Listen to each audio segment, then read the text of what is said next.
Il y a environ 3 millions d'années, lorsque les premiers humains sont apparus, notre protagoniste était l'un d'entre eux. Il semblait normal au premier abord.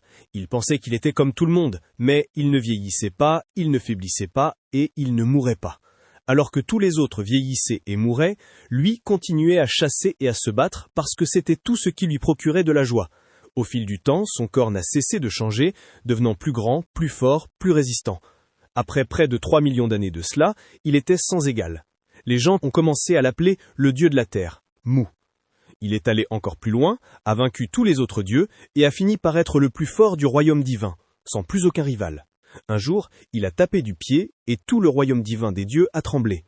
Les dieux, les anges et même les êtres maléfiques étaient terrifiés. Ce n'était pas la première fois qu'il faisait cela. Et certains dieux en avaient assez de ces séismes quotidiens, notamment Lucifer, le dieu classé 2e parmi eux. Mu s'en moquait, restant bloqué sur la même pensée. Il avait battu tous les adversaires valables sans verser une goutte de sueur, et cela faisait plus de 1000 ans que personne n'avait pu le pousser dans ses retranchements. Il a soupiré et a dit qu'être trop fort est aussi un problème. Puis il a eu un déclic.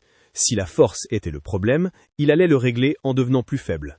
Dans un corps de terrien, il en aurait à nouveau des centaines à combattre. Il a bondi et a hurlé « Yang !» Un dragon massif est apparu au-dessus de sa tête. Il n'avait pas l'air ravi d'être convoqué, et s'est écrasé devant lui, s'élevant bien plus haut que le trône de Mu. Il avait l'air agacé. C'était l'assistant du dieu suprême, Yang Yang. Il a demandé pourquoi il avait été appelé. Et à sa surprise, le dieu Mu commence simplement à s'éloigner et lui dit de gérer les choses pendant son absence. Yang Yang lance un sort de lien absolu et enchaîne Mu, pour l'arrêter. Mu se tourne simplement et lui lance un regard froid de côté. Et Yang Yang rétrécit immédiatement, bégayant qu'il ne voulait pas manquer de respect. Mais Mu devrait au moins s'expliquer, surtout avec une réunion des dieux qui approche. Mu s'en fiche de la réunion et continue de marcher, traînant Yang Yang par les chaînes comme si celle-ci n'était rien. Voyant que cela ne marchera pas, Yang Yang change de tactique, jouant la victime et disant que si Mu sèche la réunion, c'est à lui qu'il restera à entendre tous les autres dieux se plaindre de lui. Mu brise les liens, se tourne et hurle qu'il n'ira pas là-bas, à moins que Yang Yang accepte de se battre contre lui tout de suite. Yang Yang recule en un clin d'œil, décide que les plaintes sont mieux que de se faire déchiqueter et souhaite à Mu un voyage rapide et sûr. Mu s'approche d'une petite terre flottante à proximité et la touche. Il a besoin d'un corps où entrer, alors il écoute les messages que les gens envoient aux dieux. La plupart sont futiles, mais une personne remet carrément en question son existence. Cela le surprend au début. Puis, il décide qu'il est le choix parfait. Pour la première fois depuis 1000 ans, Mu a l'air réellement excité. Il a enfin quelque chose à faire. Yang Yang non. Son humeur a complètement chuté. Mu s'arrête comme s'il allait s'expliquer, puis dit juste « au revoir », laisse l'endroit entre les mains de Yang Yang et lui dit de s'occuper de quiconque se présenterait. Yang Yang réalise que Mu envoie seulement son âme sur terre et laisse son corps derrière lui. Et inquiet, il lui rappelle que si quelque chose arrive au corps, l'âme sur terre meurt aussi. Mu a déjà pris sa décision. Fidèle à sa personnalité Sigma, personne dans le royaume divin n'oserait le toucher, donc le corps sera en sécurité. Yang Yang continue d'essayer de l'en dissuader, mais Mu l'ignore et y va quand même. Sans avertissement, nous quittons Mu pour quelqu'un d'autre qui venait de battre le seigneur démon. L'adrénaline était géniale, mais ce n'était que la fin d'un anime. Ce gars est un raté de 17 ans nommé Lio. Lio est jaloux du héros d'un anime qui a fini avec un tas de filles. Ouais, mon pote. Il a carrément regardé un harem dans un autre monde en guise d'adieu. Et alors que le générique défile, il soupire. Il laisse glisser son téléphone. Il tombe et se brise. Et nous voyons pourquoi il se tient déjà au bord d'un immeuble de 3 étages, couvert de bleu et de coupures, prêt à mettre fin à ses jours. Il marmonne un adieu amer et saute. Tombant dans les airs, en pleurs, il hurle « S'il y a un Dieu, prouve-le, envoie-moi dans un autre monde !» Il frappe le sol violemment. Il aurait dû mourir, mais son corps refuse. Ses doigts tressaillent et il commence à halter. Juste avant l'impact, l'âme du dieu Mu saute dans le corps de Li. Mu se réveille dans un corps brisé, aucune idée de ce qui vient de se passer. L'âme de Li, pendant ce temps, atterrit dans le royaume divin, stupéfait devant le dragon imposant qui le foudroie du regard. Et le dragon a l'air tout aussi choqué de voir un humain. Un instant plus tôt dans le royaume divin, Mu tapote la petite terre qui flotte devant lui. Il ne s'inquiète pas de laisser son corps. Il est sûr que personne n'oserait le toucher. Son assistant dragon lui dit de bien réfléchir, mais Mu l'ignore et lance son âme vers la terre, échangeant sa place avec Li. À l'instant où Mu entre dans le corps de Li, il réalise qu'il est en plein air, pas le temps de s'ajuster, sur le point de frapper le sol. Puis, le corps de Li percute le sol. La douleur est pire que tout ce qu'il a ressenti dans son existence immortelle. Mais le plus grand choc est la confusion. Pourquoi est-ce que cela est arrivé à l'instant même où il est arrivé? Ses mains tremblent, puis s'immobilisent alors qu'il comprend. Il est en train de mourir. Il n'y a pas de temps à tout réparer. Mais ce n'est pas fini. Les muscles qui travaillent tout seuls, comme le cœur, sont appelés muscles involontaires. Mu a passé 3 millions d'années à s'entraîner et connaît si bien le corps humain qu'il peut tout contrôler. Les vaisseaux sanguins, les organes, tout cela. Grâce à cela, quelques secondes après que son cœur s'est arrêté, il le force à repartir. Ça fait un chien de mal, mais il pousse le sang à travers ses vaisseaux, répare son cœur et arrête l'hémorragie. Il se lève lentement et au lieu de se mettre en colère, il est étrangement heureux. Ressentir autant de douleur lui indique qu'il a pris la bonne décision en venant ici. Ensuite, il fouille dans les souvenirs de Lee pour voir quel genre de vie il vient de reprendre. Il se dirige vers chez Lee, sa nouvelle base, mais marcher sur ses jambes faibles est bousillé et dur, alors il utilise ses mains pour s'aider et se déplace sur elles pour alléger la pression. Il atteint enfin la maison. Il entre dans la petite pièce, s'assoit sur un lit qui grince et passe en revue ce qu'il a appris. Lee a un parent masculin qui vit loin, donc il est seul, fauché et misérable. Et la seule chose qu'il fait est d'aller dans un endroit appelé école. Ce qui amuse le plus Mew est le souvenir de quelqu'un à l'école qui semblait avoir fait de son harcèlement la mission de sa vie. Toujours à chercher la bagarre, toujours à lui rendre la vie infernale. Mew y voit le point de départ idéal, car il peut foncer directement dans un combat. Il était tellement excité qu'il a lancé un coup de poing en l'air, et une douleur vive a traversé son bras droit. Il a supposé que c'était pour avoir trop utilisé ses mains en rampant pour rentrer chez lui plus tôt. Lee n'a jamais fait de séance de musculation pour les bras, donc même de petits efforts les laissaient endoloris. Au lieu de s'énerver, Mew sourit. Après des milliers d'années sans douleur, cela faisait du bien de ressentir quoi que ce soit. Le lendemain, la police enquête là où le corps de Lee avait frappé le sol. Mew y est retourné aussi, non pas pour les flics, mais parce que le bâtiment de 3 étages à proximité était l'école de Lee. Il entre, scrute les couloirs et trouve la salle de classe, mais fait glisser la porte beaucoup trop fort, gâchant sa grande entrée, ce qui attire le regard noir d'un camarade de classe. Il l'interpelle et lui dit de baisser d'un ton. Mew oublie la piqûre de douleur et marche droit vers le gamin, se tenant inconfortablement près de lui. Quand il s'agit de se battre, Mew attend toujours que l'adversaire frappe le premier pour confirmer son intention de combattre, et son adversaire le fait. Le gamin se fige alors une seconde, déstabilisé par le sourire effrayant de Mew, et Mew réplique, écrasant son poing directement dans son visage. Mew demande au harceleur de confirmer que c'est bien lui, et le harceleur répond « Qu'est-ce qui ne va pas chez toi ?» et demande s'il a laissé ses lunettes à la maison ou s'il est juste trop aveugle et stupide aujourd'hui. Avant que Mew puisse répondre, il balance un coup et le touche en plein visage. Le sang coule du nez et de la bouche de Mew, tombant sur le sol. Alors que Mew retire sa main, la douleur déchire son bras, un rappel brutal de ses courbatures musculaires antérieures. Leur professeur arrive en trombe, hurlant de s'arrêter, et toute la classe se tourne pour regarder.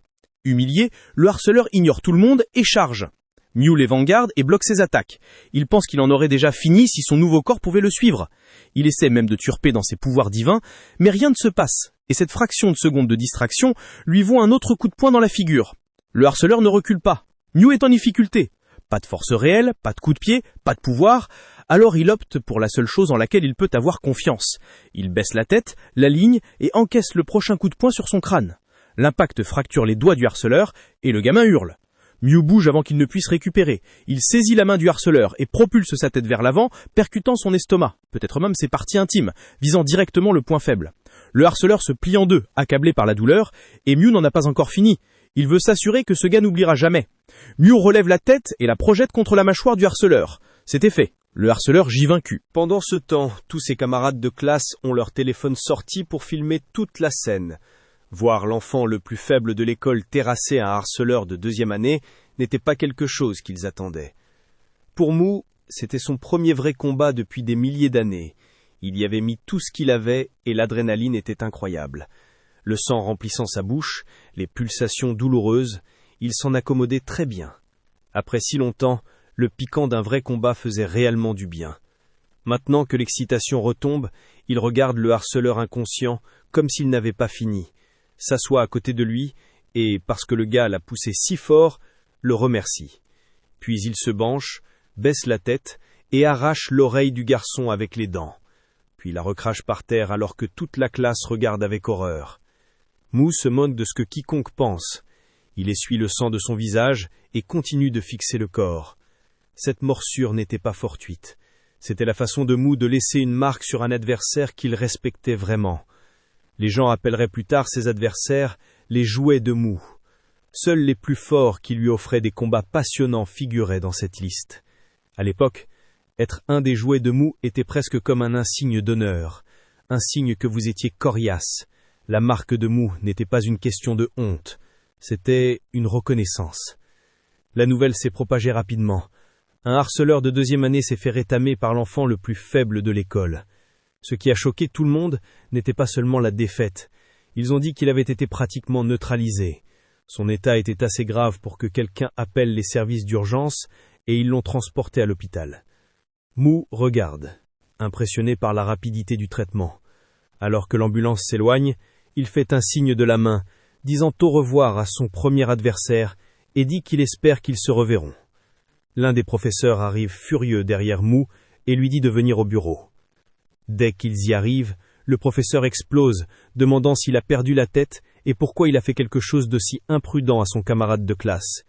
Il lève même un classeur pour le frapper, mais Mu ne tressaille pas. Il a l'air excité, comme s'il pensait déjà à son prochain combat, et ce regard pétrifie le professeur. Ne voulant pas finir comme le gamin à l'hôpital, le professeur recule et fait l'impasse sur la punition. Il se tourne de l'anglaise et dit à Mu d'amener ses parents à l'école demain.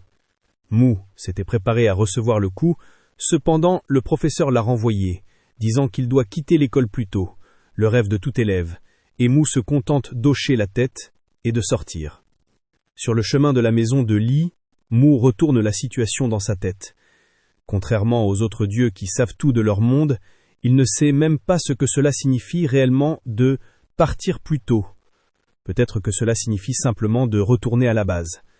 Quoi qu'il en soit, il décide d'utiliser ce temps pour guérir et entraîner ce nouveau corps fragile. Sa main tremble des dommages subis plus tôt, et il aimerait pouvoir utiliser ses pouvoirs divins pour la réparer rapidement. Le mana, la force vitale que les gens dans d'autres mondes appellent ki ou chakra, permet aux humains de faire des choses folles, de devenir des chasseurs ou des sorciers, peu importe. Ici, il ne peut pas compter dessus puisqu'il n'y a pas de mana sur Terre. Frustré, il accepte de devoir renforcer son corps à la dure. Il arrive chez lui et s'écroule sur le lit. La guérison prendra du temps et il n'y a pas grand-chose d'autre qu'il puisse faire, alors il décide de retourner dans le royaume des dieux pour vérifier comment vont les choses. Son âme réintègre brusquement son corps original. Juste devant lui, Lee étrangle Yongyang, refusant de le lâcher. Lee lâche prise, s'approche et dit à Mu de lui remettre le dragon, fantasmant sur la puissance qu'il aurait dans un autre monde avec un dragon. Mu ne se laisse pas faire. Il invoque une main géante, saisit Lee et lui fait comprendre qu'il ne recevra pas d'ordre. Mu ignore ses protestations et l'emmène. Il a décidé de donner une seconde chance aux gamins dans un autre monde. Ils arrivent au domaine de Lucifer, le dieu classé 2e dans le royaume divin. Lucifer est concentré sur sa planète, Elmer, contrairement à Mu. Mu entre directement dans son château sans demander. Lucifer est naturellement agacé et les éconduit avant même qu'il puisse s'expliquer. Mu s'en fiche. Il dit à Lucifer d'ouvrir la porte. Il envoie le garçon sur Elmer. Lucifer rétorque, comme prévu, qu'Elmer n'est pas la planète de Mu et qu'il n'a pas à redécider. Mu se rapproche et lui rappelle qui est le plus fort, disant qu'il peut faire ce qu'il veut et peut le prouver n'importe quand, n'importe où. Lucifer n'a pas le choix. Il sait qu'il ne peut pas gagner ce combat. Mu passe devant lui et touche la surface d'Elmer. Lucifer s'exclame que c'est interdit. Si un dieu touche le domaine d'un autre, une barrière indestructible s'activera. Et bien sûr, la barrière apparaît. Mu la pulvérise en quelques secondes. Lucifer regarde simplement fixement pendant que Mu déclare que les règles de l'univers peuvent être changées si quelqu'un le veut vraiment. Mu ouvre la main et libère Lee, lui disant d'avancer et de sauter par le trou qu'il vient de faire dans Elmer, sans pression. Lee hésite. Ce n'est clairement pas ce qu'il imaginait. Mu lui rappelle que c'est ce qu'il a demandé et que l'occasion est là. Lee, toujours hésitant, demande à nouveau le dragon pour pouvoir dominer sa nouvelle vie. Mu ne veut rien entendre. Il refuse de céder son propre assistant et projette simplement Lee directement sur la planète Elmer, forçant l'Isekai. Il grogne contre les gamins qui veulent que tout leur soit servi à un plateau. Puis, une fois les choses réglées, il dit à Lucifer de veiller sur le gamin et s'en va. Lucifer, humilié et bouillant de rage, ne peut que rêver de mettre Mu en pièces. Son passé n'est pas simple non plus. Il était le premier seigneur démon, celui au sommet de toute vie sur la planète Elmer. Après avoir pris la couronne en tant que le plus fort, il a même défié le dieu de son monde. Au début de ce combat, Lucifer a invoqué une lumière aveuglante qui s'est transformée en une épée massive et a chargé contre lui. Le dieu n'a pas pu supporter le choc et a été coupé en deux sur le champ. Lucifer a pris la place de ce dieu. Mais il n'était toujours pas satisfait. Il s'est rendu dans le royaume des dieux, a défié les autres dieux et les a battus un par un jusqu'à ce qu'il revendique le trône suprême. Un démon est devenu le dieu des dieux, et tout le monde le respectait. Il était encensé par tous. Mais cela n'a pas duré. Mu est apparu, l'a écrasé devant tout le monde et a brisé cette image en un seul jour. Ce jour-là, Lucifer a juré de se venger, disant que Mu était un moins que rien né humain. Maintenant, alors que Mu chevauche son dragon pour retourner vers son domaine, il n'a aucune idée qu'un démon envoyé par Lucifer le traque depuis le ciel, attendant une chance de frapper.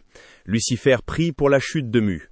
De retour sur Terre, le harceleur de l'école de Lee se réveille à l'hôpital, toujours furieux et voulant la mort de Lee. Il attrape son téléphone, fouille dans ses contacts et appelle quelqu'un de plus costaud pour finir le travail. À l'autre bout de la ville, Kang Chiol, le champion de boxe moyen junior, frappe un sac lourd quand une sonnerie bruyante retentit. Il s'arrête et regarde alors qu'un gars blond entre, dit que c'est son téléphone et répond. Ce gars blond, Kang Chiol, un boxeur avec 2 ans d'expérience. Le harceleur passe directement aux choses sérieuses. Il dit à Chiol qu'il lui achètera un nouveau téléphone s'il lui rend un petit service. Chiol accepte le marché immédiatement. Le lendemain en classe, le harceleur entre comme si de rien n'était. La salle devient silencieuse, tout le monde le dévisage, puis les chuchotements commencent. Les gens racontent que le gars qui avait l'habitude de bousculer les autres a l'air pitoyable maintenant. Il essaie de l'ignorer, mais quand les plaisanteries tournent aux gens disant qu'il a été neutralisé, il craque. Il plaque son sac à dos sur le sol et hurle qu'il peut toujours tous les battre, défiant quiconque doute de lui de venir se battre. La déléguée de classe, une fille avec des lunettes, se lève et réplique, lui disant de se taire ou de sortir. Cela ne fait que l'énerver davantage. Il perd les pédales, attrape une chaise et s'apprête à lui la foutre flambée pour que tout le monde ait à nouveau peur de lui. Avant qu'il ne puisse le faire, la porte s'ouvre d'un coup et Ronnie Coleman entre, demandant ce que signifie tout ce bruit. Le harceleur se rassoit comme si de rien n'était, l'assise la plus rapide de sa vie. Le professeur regarde autour de lui, repère la déléguée de classe toujours debout et visiblement bouleversée, et demande ce qui se passe et pourquoi elle est hors de son point S.A. place. Elle ne le dénonce pas, elle s'assoit et dit que ce n'est rien. Ronnie Coleman laisse passer, mais lui dit de venir le voir après les cours, ce qui la laisse perplexe. Après l'école, elle le retrouve comme demandé. Il dit qu'il a besoin d'une faveur, puisqu'elle est la déléguée de classe et quelqu'un en qui il peut confiance. Elle doit aller prendre des nouvelles de Lee-Oh, qui était absent et ne répond pas à son téléphone. En échange, il lui écrira une lettre de recommandation pour sa terminale. C'est présenté comme une requête, mais elle sait qu'elle ne peut pas vraiment refuser, alors elle accepte. Chez Lee-Oh, ayant l'air de ne vouloir juste en finir au plus vite, elle va droit à la porte, frappe et appelle. Pas de réponse. Elle hésite, puis essaie la poignée, et elle tourne. La porte n'est pas loyée. Alors, elle entre. Lee-Oh est Laïa, dans une pièce immonde, avec des insectes partout. Il a l'air sans vie, et le choc la frappe d'un coup. Elle hurle. Pensant que Lee-Oh était mort, elle saisit son téléphone et appelle une ambulance parce que quoi d'autre y avait-il à faire? Alors que Lee-Oh reste immobile, son corps tressaillit d'un coup. Mu est revenu. Il ouvre les yeux, totalement désorienté, essayant de comprendre où il est et comment il est arrivé là.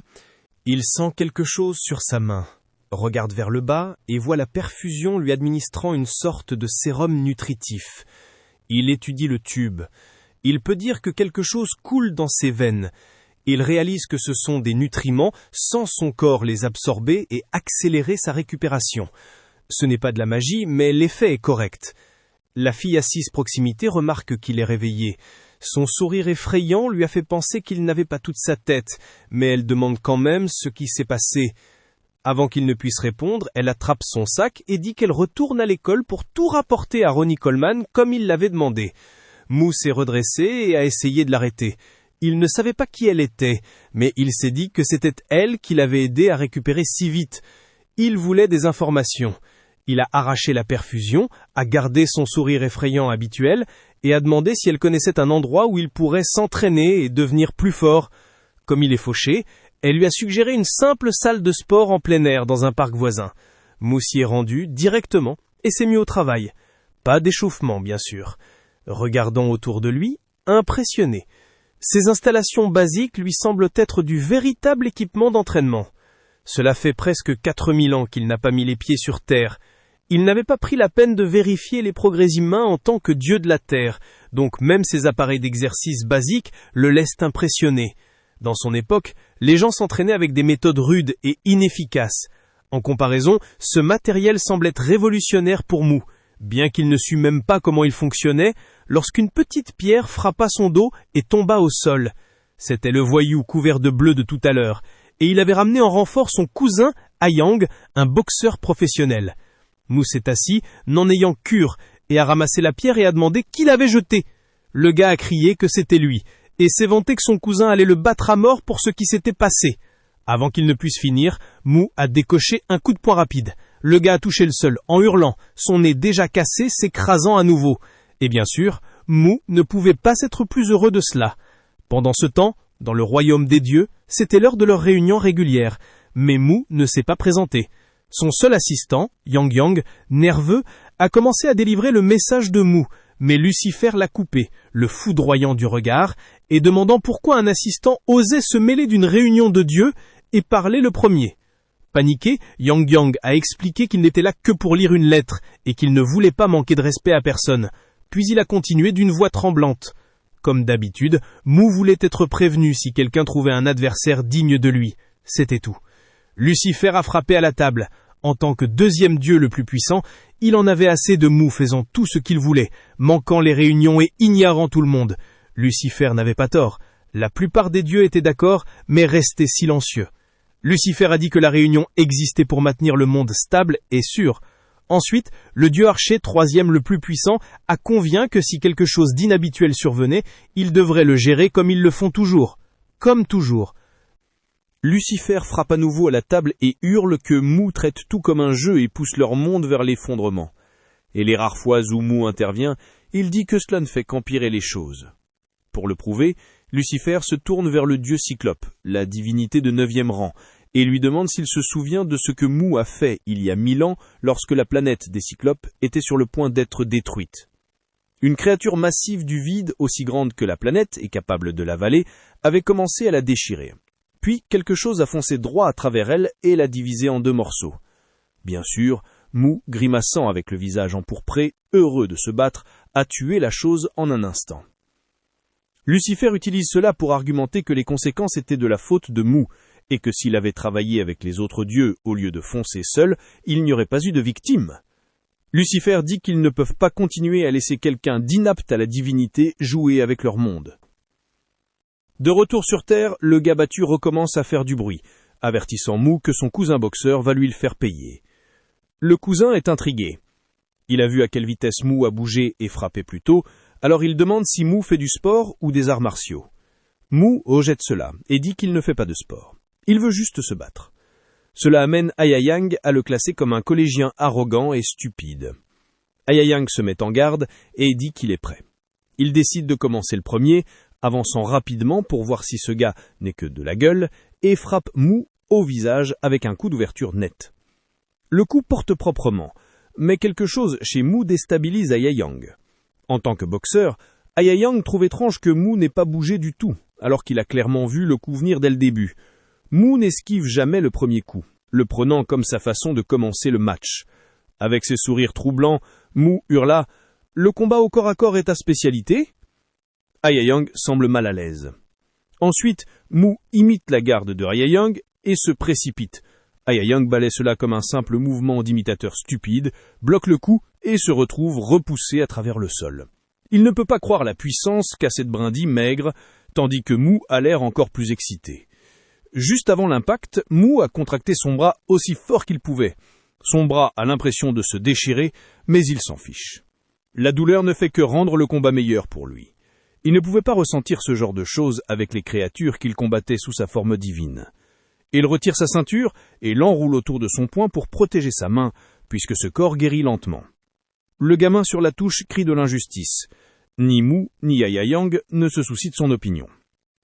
Ayang charge à nouveau. Il lance un barrage rapide gauche-droite sans arrêt, essayant de le submerger. Tout en se défendant, Mu l'étudie et le voit. Rapide et précis, mais prévisible. Mu commence à éviter les coups avec aisance. Ayang essaie de varier, mais Mu non seulement bloque, il frappe le bras d'Ayang en plein mouvement. Il faut quelques secondes à Yang pour réaliser, puis il commence à hurler. Mu regarde simplement, amusé, réalisant que Yang et ce gamin de la classe de Lee sont vraiment apparentés avec les mêmes tendances excessives au mélodrame. Mu ne perd pas de temps. Il scelle le tout avec un autre coup de poing rapide et assomme Yang net alors que le cousin de Yang reste là, stupéfait.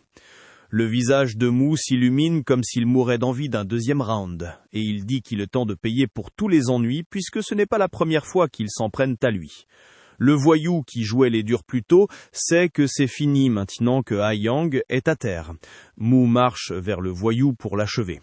De près, il voit que le gars a trop peur pour riposter, et il n'y a aucune fierté à battre quelqu'un comme ça. Le gars remarque cette petite pause et espère que s'il continue à agir comme s'il avait peur et dit qu'il ne veut pas se battre, cela pourrait se terminer tranquillement, mais il est trop tard. Avant qu'il ne puisse parler, Mu le frappe au visage avec un coup de poing rapide. Il y va fort, sans pitié, enchaînant les coups même alors que le visage et le corps du gars enflent et saignent. Mu termine avec un coup de genou brutal au visage et se sent enfin satisfait. Il le félicite de ne pas avoir admis sa défaite tout en sachant qu'il ne lui en a jamais donné la chance. Les deux étant à terre, il s'en va, laissant sa marque sur le boxeur aussi. Le voyou gît là en marmonnant son nom, le traitant de bâtard fou. Mu retourne chez lui et se sent bien de pouvoir se battre presque tous les jours. Pourtant, ses muscles faibles continuent de faire des siennes. Pour faire durer ce sentiment, il décide de retourner dans le royaume divin pour récupérer ce qu'il a demandé à Yang de préparer. Mais cette fois, rien ne se passe et Mu reste simplement assis là à attendre.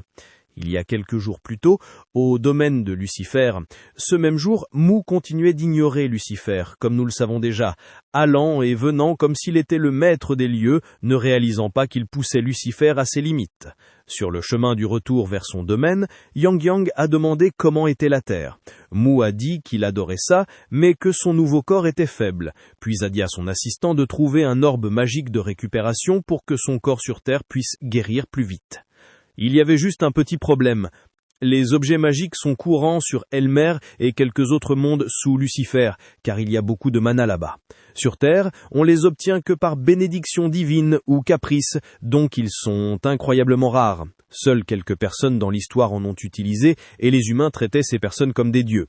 Peu de temps après, Yang a promis qu'il aurait l'orbe de récupération prêt la prochaine fois que Mu viendrait dans le royaume divin.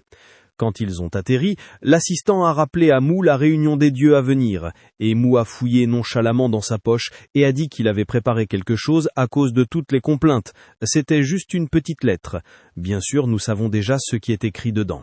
Après avoir remis ça, Mu a marché vers le modèle réduit de la Terre et a posé sa main dessus pour retourner chez Lee.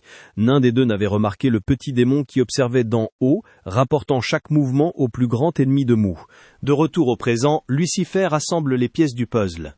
Il ne sait pas quel est le plan de Mu, mais il est sûr que le corps de Mu est vide. Et le fait de manquer la réunion lui indique que Mu ne sera pas dans le royaume divin pendant un moment. C'est le déclic. C'est son moment, une chance unique en un millénaire de se venger. Il ne va pas la rater.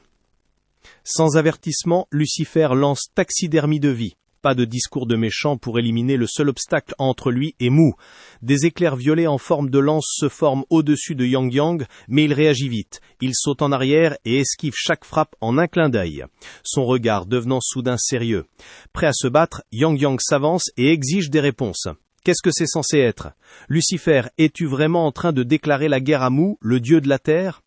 Lucifer, confiant maintenant que Mu n'est pas là pour interférer, flotte et dit qu'il va personnellement expulser Mu de son siège de divinité. Il sait ce que cela signifie, et ne tergiverse pas. C'est une déclaration de guerre officielle. Yang n'attend pas. Il comprime son souffle de feu en un faisceau étroit et le tire droit sur Lucifer. Lucifer l'évite facilement. L'explosion tournoie autour du royaume des dieux et détonne de l'autre côté dans une énorme explosion. Le dieu archer déploie une aura défensive pour couvrir les autres dieux de la réunion. Lucifer ne bouge même pas et ne se défend pas. Voyant que sa première frappe n'a rien fait, Yang déclenche sa libération de polymorphe ultime. Tout son corps grandit et change, et il se donne à fond pour protéger son maître. Le dieu archer soupire et décide qu'elle s'en va, disant que cet endroit n'est plus apte à une réunion divine digne de ce nom. Alors que le dieu archer s'éloigne, Lucifer l'interpelle et demande de quel côté elle est.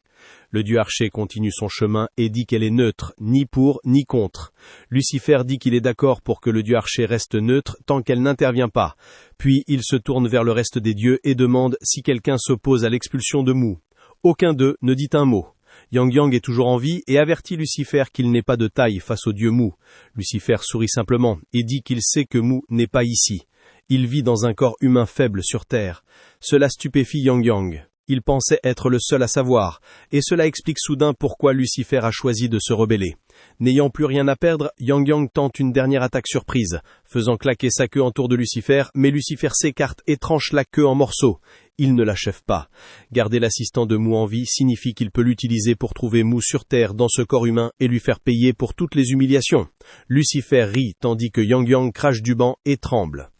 Incapable de faire quoi que ce soit sur Terre, Yang est couvert de bleu et se fait hurler dessus par son entraîneur pour le combat de rue.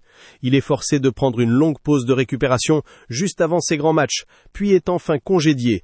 En sortant, il blâme Lee pour ce gâchis juste au moment où Kang entre. Kang remarque son état déplorable et demande ce qui s'est passé. Yang ne peut pas admettre qu'il a été corrigé par un gars quelconque à l'air chétif.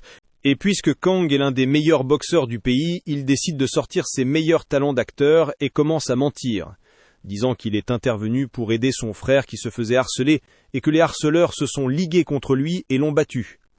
Kang passe devant sans réagir, dit à Yang que c'est sa faute et d'être plus prudent, surtout avant ses matchs, puis s'en va. Il est sur le point de partir quand Kang l'appelle. Au fait, Kang le croit réellement et demande qui lui a fait ça. Mu se demande toujours pourquoi il ne peut pas retourner dans son vrai corps.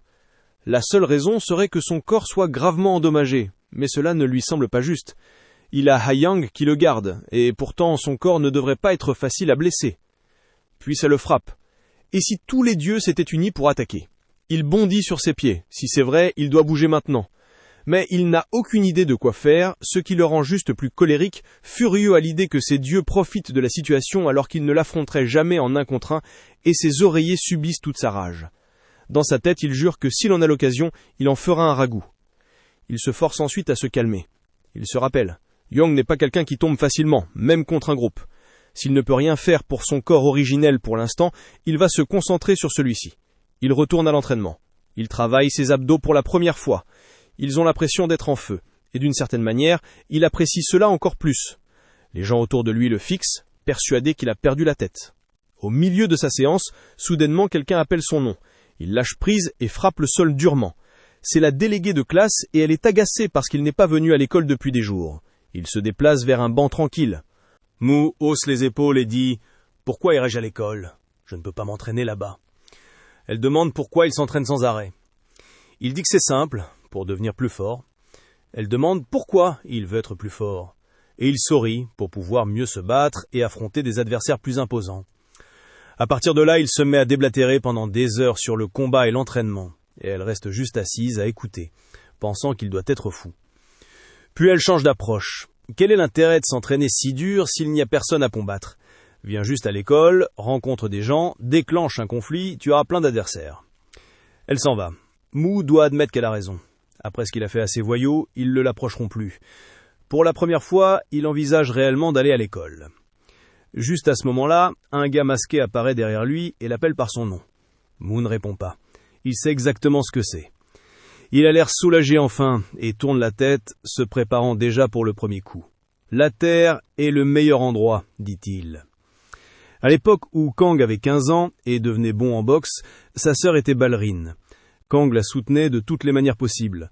Tout allait bien jusqu'à ce qu'un détraqué commence à harceler la sœur de Kang. Son obsession a empiré et une nuit, il l'a suivie dans une ruelle calme pour passer à l'acte. Kang se trouvait par hasard à proximité et l'a mis à terre mais qu'un coup surprise avant qu'il ne puisse faire quoi que ce soit. Parce que Kang l'a arrêté avant un crime réel, il n'y avait pas assez de preuves, donc il a été relâché. Le harceleur est revenu, plus en colère.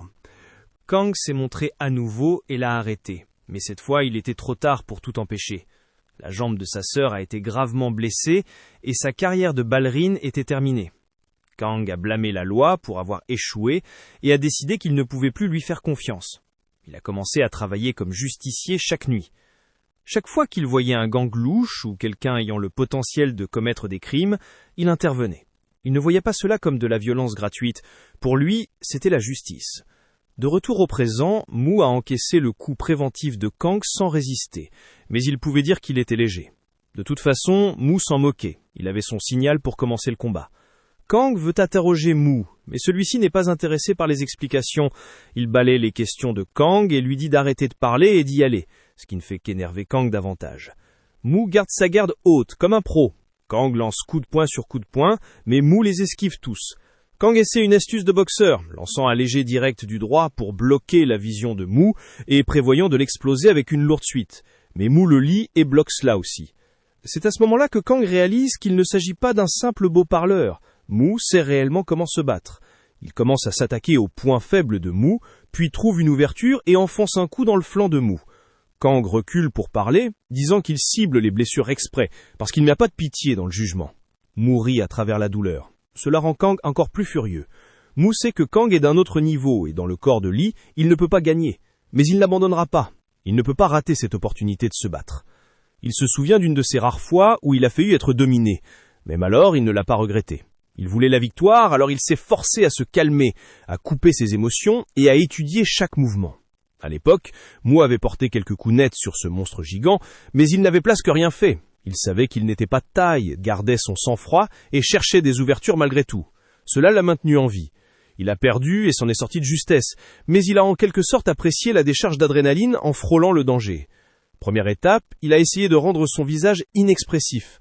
Ce regard impassible sur son visage déjà laid a agacé Kang, comme si Mu se moquait de lui, et cela a poussé Kang à bout. Kang a chargé pour en finir, Mu reculant et esquivant alors que les coups de poing fusaient jusqu'à ce que son dos frappe un arbre. Il a planté son pied et a projeté de la terre, mais le gars avait des lunettes de protection. Au contraire, cela a juste convaincu Kang encore plus que Mu était un criminel qui avait besoin d'une correction.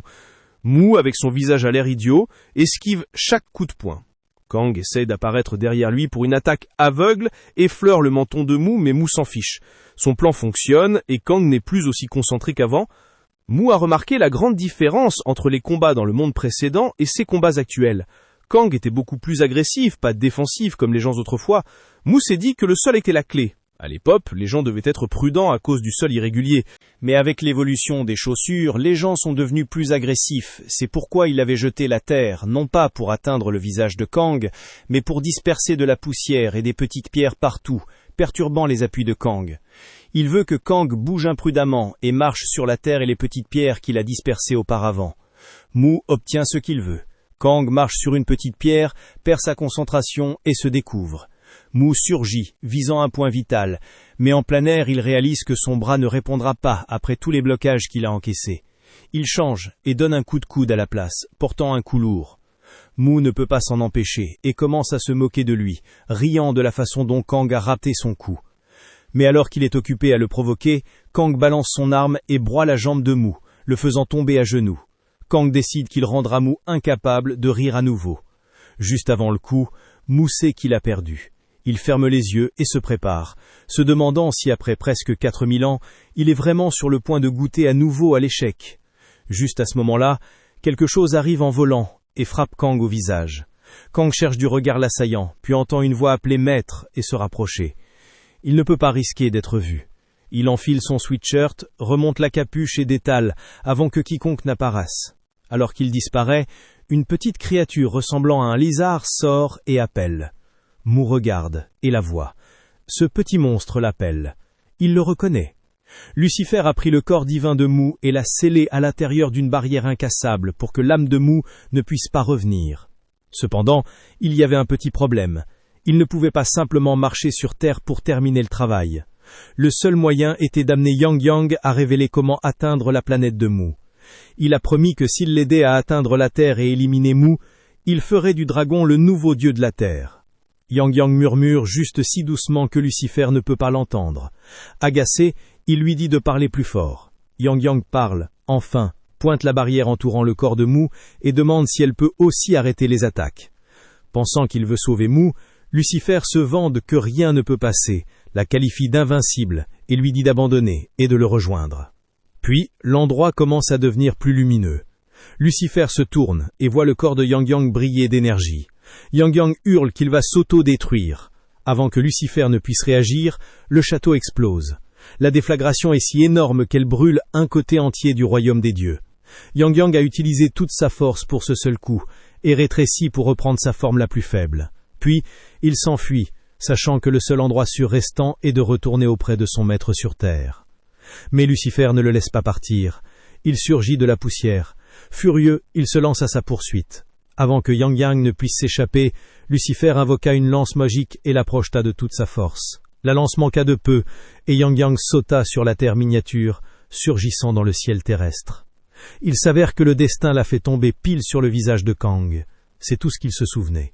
Et après qu'il l'ait expliqué, Mu se tut, réfléchissant. Mu n'était pas triste comme prévu. Il était furieux contre Lucifer, jurant que s'il récupérait un jour son corps original, il ne laisserait pas Lucifer vivre une seconde de plus. Puis la colère de Mu se transforma en excitation en réalisant qu'il aurait enfin une chance de combattre Lucifer à nouveau. Mu sauta de son lit, bouillonnant d'énergie, mais il savait qu'il ne pouvait pas battre Lucifer dans ce corps. La seule option était de travailler plus dur et de rendre le corps de Lee plus fort. Le problème était que le corps de Lee était si mal en point que même lancer un coup de poing dans le vide donnait l'impression que tout se brisait. Puis cela le frappa. Il avait dit à Yang Yang de trouver un orbe magique la dernière fois. Il se tourna et demanda s'il l'avait obtenu et rapporté. À sa surprise, Yang Yang dit que oui. À la demande de Mu, il le recracha lentement, expliqua que c'était une pierre de sang de dragon avec un sort de guérison unique, et il s'excusa d'en avoir apporté qu'une. Mu la ramassa, remercia Yang Yang et dit que c'était plus que suffisant pour l'instant. Il l'activa immédiatement et ses blessures commençaient à se refermer instantanément. Mais ce n'était même pas la meilleure partie. Mu réalise que l'orbe ne fait pas que le guérir, ses muscles semblent plus affûtés, plus réactifs, presque sensibles d'une manière qu'ils ne l'étaient pas auparavant. Il y a un sort de renforcement corporel mélangé à l'intérieur. Voyant la réaction de Mu, Yang Yang admet qu'il y a mis un effort supplémentaire et a infusé sa propre magie dans la pierre de sang des dragons. Fait main, il en est très fier. Mu le remercie, puis regarde le reste de l'orbe et se dit que toute la puissance n'a pas été utilisée puisqu'elle a touché un corps humain faible. Il tend le morceau au petit lézard et lui dit qu'il peut l'utiliser. Yang Yang dit qu'il le gardera pour Mu en cas d'urgence et le range soigneusement dans sa poche ventrale. Transition vers un lézard jaune. C'est l'animal de compagnie préféré de la fille de tout à l'heure. Elle le traite comme un ami proche et souhaite même qu'il puisse parler pour qu'il ne s'ennuie jamais. Elle le remet dans son habitat et part pour l'école. Le voyou amoché de tout à l'heure est assis tranquillement avec des lunettes, concentré sur ses études. La douleur d'avoir affronté Mu semble l'avoir remis dans le droit chemin. Au lieu de causer des troubles, il prépare ses examens. Mu fait son entrée habituelle et demande s'il veut encore un round. Avant que le gars puisse répondre, la déléguée apparaît derrière lui en faisant l'étonné. Étonné que Mu soit réellement venu à l'école après être absent si longtemps. Mu dit qu'il n'est venu que parce qu'elle avait convaincu, mais il ajoute « Bien sûr, il est surtout là pour trouver quelqu'un à combattre et à battre ». Son regard et ses paroles la font se demander ce qu'il manigonne à cette fois. Elle lui dit simplement « Bonne chance pour choisir la paix aujourd'hui ». À l'étage d'en dessous, Kang et une fille de sa classe discutent de ce qui s'est passé. Elle le met au courant pour l'élève de 2e année qui a été humilié récemment et commence à exposer les détails. Elle dit qu'il a battu son agresseur si violemment que le gars s'est évanoui et est allé à l'hôpital. Et si ce n'est pas assez choquant, il a même arraché l'oreille du gars.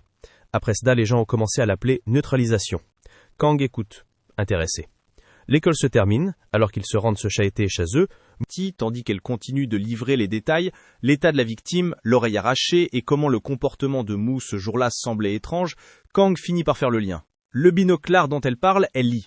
Mais c'est déjà fait, alors Kang décide de laisser couler pour l'instant. Sur le chemin du retour, il emprunte sans le savoir le même itinéraire que Mu. Mu est agacé que la journée ait été si ennuyeuse. Tout le monde était scotché à des cahiers ou des téléphones. Pas de combat, rien de concret. Puis il repère Kang marchant avec la fille. Parce que Kang portait des lunettes et un masque hier, Mu ne le reconnaît pas tout de suite. Mais la forme de ses muscles déclenche l'alerte. En un instant, il est sûr. Et bien sûr, il hurle « C'est le gars d'hier !» Le cri fait se retourner Kang. Il voit Mu charger vers lui avec un regard sauvage, et il s'enfuit, sprintant et laissant sa petite amie derrière lui. Il ne peut pas croire que Mu l'ait reconnu, malgré les lunettes et le masque. Mais de toute façon, il ne peut pas se faire attraper et risquer que ce maniaque le dénonce. Kang s'engouffre soudain dans une ruelle latérale. Mu le suit, mais quand il tourne le coin, Kang a disparu. Yang Yang surgit de la chemise de Mu et demande si c'était la même personne. Voulant aider à traquer l'humain impoli, il propose de le repérer à l'odeur en utilisant la forte senteur qu'il a captée quand Kang l'a frappé la veille. Mu dit « Vas-y ». Et Yang Yang se met au travail. Juste à ce moment-là, quelqu'un se place devant lui. Il manque de se faire marcher dessus. Il lève les yeux et, surprise, c'est la déléguée de la classe de Lee. Elle le regarde les yeux écarquillés, puis explose dans un sourire rougissant. Elle est accro au premier regard. Yang Yang ne sait pas qui elle est et il lui dit de bouger pour qu'il puisse continuer à travailler. Mais elle l'ignore et le ramasse. Il se tortille et cherche à la mordre, l'avertissant de ne pas le chercher, souhaitant avoir ne serait-ce qu'un peu de magie pour se libérer. Elle la voit comme une nuisance, mais elle est juste fascinée par le fait qu'un lézard parle. Pour elle, il est la chose la plus mignonne au monde. Il repère enfin une ouverture, s'échappe de ses mains et se cache derrière son maître. Il s'excuse d'avoir échoué à cause de la fille et blâme sa perte de puissance. La fille s'approche avec un visage sérieux et demande si cette minuscule créature est son amie. Mu répond « Ami, ouais, on pourrait appeler ça comme ça. » Un très obéissant. Elle se présente comme Kim Yu-jen et il est évident qu'elle est jalouse que Mu est un rat parlant et bien élevé.